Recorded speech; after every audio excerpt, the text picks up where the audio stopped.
Hi hello my dear friends. విశ్వం తనను తాను పునర్నిర్మించుకుంటుంది. ఈ వాక్యాన్ని 10 సార్లు చదవండి మై డియర్ ఫ్రెండ్స్. ఎవరి కోసం తాను అలా నిర్మించుకుంటుంది? దానికేం అవసరం?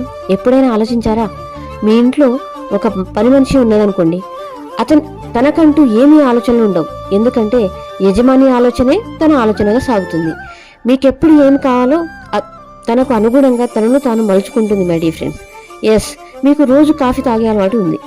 ఉన్న ఫలంగా మీకు టీ కావాలనిపిస్తే మీకు కావలసిన టీ కొరకు తను టీ ఎలా పెట్టాలి అని ఆలోచిస్తుంది. తన ఆలోచనను మార్చుకుంటుంది. అలాగే విశ్వం కూడా మీ సేవకుడు.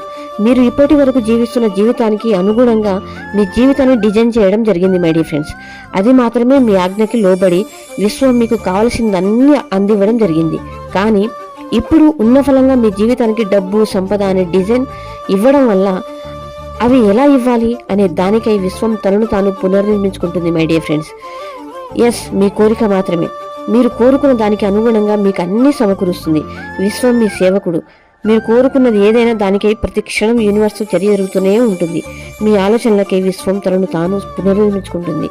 దాన్ని గమనించండి my dear friends. Thank you universe. Thank you Guruji.